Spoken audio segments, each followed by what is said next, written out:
Assalamualaikum warahmatullahi wabarakatuh. Apa kabarnya teman-teman? Balik lagi di Kaja Online. Presiden terpilih Prabowo Subianto rupanya kini tengah digempur oleh tiga kekuatan besar dunia. Amerika Serikat, Uni Eropa, dan bahkan IMF bahu-membahu untuk bisa menekan sehabis-habisnya Prabowo Subianto agar menuruti berbagai keinginan-keinginan Barat. Ya, teman-teman semua, bahkan dalam salah satu video kita mendapatkan informasi bahwa Uni Eropa telah meresmikan undang-undang deforestasi yang diresmikan pada April ini. Tentu ini teman-teman akan menjadi tekanan besar bagi Prabowo Subianto dalam pemerintahannya selanjutnya. Sedangkan teman-teman di sini IMF ternyata juga tidak merekomendasikan hilirisasi untuk bisa dilanjutkan di era pemerintahan Prabowo Subianto. Sedangkan Amerika Serikat di sini ikut-ikutan teman-teman menjegal langkah Indonesia, khususnya barang-barang jadi buatan Indonesia tidak mendapatkan berbagai insentif yang biasanya Barat ini, negara-negara maju ini berikan sebagai subsidi green energy atau energi bersih. Tapi bukan Prabowo teman-teman namanya kalau misalnya tidak balik melawan. Dalam salah satu artikel teman-teman yang kita dapat dari CNBC Indonesia yang berjudul Prabowo bela hilirisasi Jokowi, RI habis-habisan bakal lawan Uni Eropa, menyebutkan bahwa Menteri Pertahanan sekaligus Presiden terpilih Prabowo Subianto mengungkapkan Uni Eropa gerah dengan kebijakan yang dikeluarkan Presiden Joko Widodo. Bahkan tidak hanya Uni Eropa, International Monetary Fund IMF juga sama. Hilirisasi ini mengganggu negara-negara lain. Begitu pemerintahan kita melaksanakan hilirisasi, langsung diancam oleh Uni Eropa, diadu ke WTO. Setelah diadu, pemerintah kita naik banding. Dia adu lagi, naik banding lagi. Kita tidak tahu, tapi yang pasti mereka tidak suka kalau kita hilirisasi, ucap Prabowo. Ya teman-teman, sebelum kita panjang lebar membahas hal ini, seperti biasa ini ada video pernyataan sikap Prabowo Subianto yang mengatakan ya bahwa Indonesia saat ini hanya punya dua pilihan. Dua pilihan ini kita melawan atau kita pasrah dengan nasib. Oke teman-teman, kita saksikan dulu pernyataan langsung dari Presiden terpilih Prabowo Subianto. Kalau kita benar-benar mau berdaulat, mau merdeka, ekonomi kita harus benar-benar di tangan kita sendiri. Komunitas kita lakukan hilirisasi, kita akan lompat bahwa dari segi geopolitik pilihannya dua, kita membangun kekuatan, menjaga kekayaan kita, memakmurkan wilayah kita, atau kita terima nasib menyerah, tunggu jadi medan pertempuran.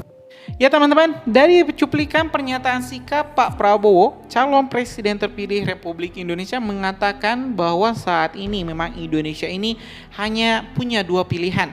Indonesia membangun kekuatan untuk mengamankan sumber daya alamnya, mensejahterakan rakyat, atau kita terima saja nasib. Dan tentu teman-teman, ke depan Indonesia bakal makin diperebutkan oleh berbagai kekuatan dunia, oleh Amerika Serikat, oleh China, oleh Rusia, dan juga Uni Eropa. Kalau misalnya pemerintahan kita lemah, otomatis kita tidak akan bisa mengamankan sumber daya alam yang sangat melimpah di Indonesia. Dan kalau misalnya sumber daya alam kita dicuri oleh bangsa lain, maka rakyat kita tidak bisa menikmati kesejahteraan dan juga kekayaan alam Indonesia. Dan mirisnya teman-teman, tidak hanya Uni Eropa, ini IMF juga ikut-ikutan menegur pemerintahan Presiden Joko Widodo yang kala itu tengah gencar-gencarnya melaksanakan hilirisasi.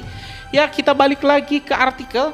Di sini menyebutkan bahwa bukan hanya Uni Eropa yang melaporkan Indonesia ke WTO, IMF juga jengkel dengan kebijakan hilirisasi Indonesia, ujar Prabowo.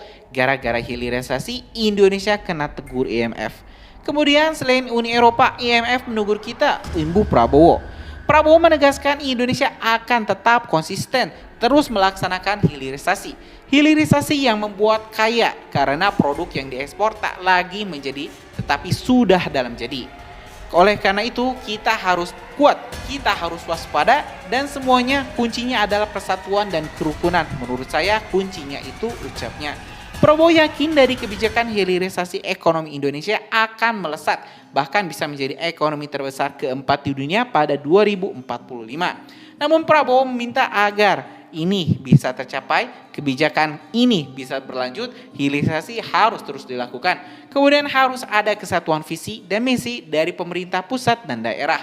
Tetapi kembali lagi ada syaratnya, bisakah pemimpin-pemimpin Indonesia kerjasama? Kalau kita bisa, saya insya Allah yakin ini akan berhasil. Dan kita akan jadi negara maju. Kita tidak mau jadi negara yang rakyat kita itu hanya menerima UMR dan kita mampu menjadi negara berpenghasilan memadai.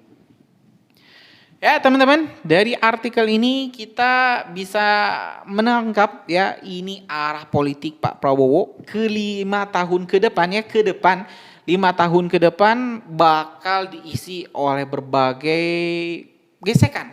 Baik itu misalnya gesekan dengan Uni Eropa, dengan asing, ataupun juga gesekan dengan, ya mohon maaf, bangsa Indonesia yang telah dibeli oleh Uni Eropa, yang telah diberi oleh dolar-dolar Amerika Serikat, yang bakal terus merongrong berbagai kebijakan-kebijakan dan juga program-program Pak Prabowo, terutama di hilirisasi.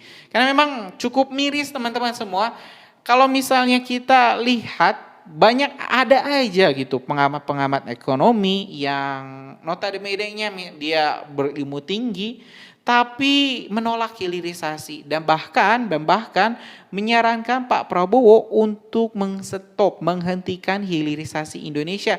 Banyaklah alasannya seperti terlalu didominasi oleh Cina lah, kita minim modal. Terus ketiga, banyak sanksi yang bisa kita dapatkan. Ya intinya kalau misalnya kita takut, kalau sampai kapan kita bisa maju kalau misalnya kita selalu takut dengan sanksi.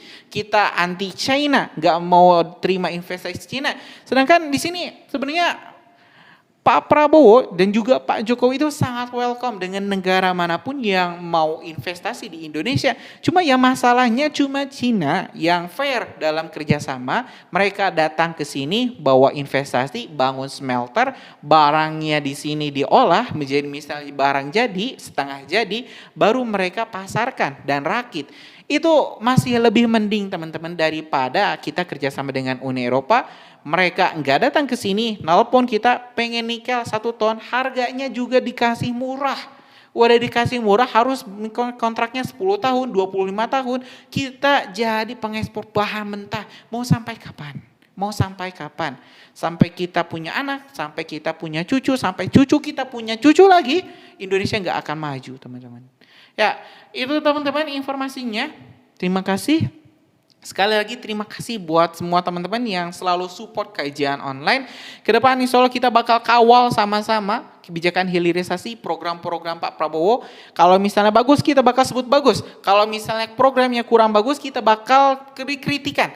Kita bakal fair ya teman-teman, kita bakal fair. Kalau misalnya bagus ya kita bakal dukung. Kalau misalnya ada yang harus diberi masukan, kita beri masukan untuk pemerintahan. Karena itulah yang diharapkan para pemimpin kita. Jangan cuma kita protes, kita demo, kita membuat ekonomi kita sendiri enggak stabil. Itu aja teman-teman, terima kasih. Assalamualaikum warahmatullahi wabarakatuh.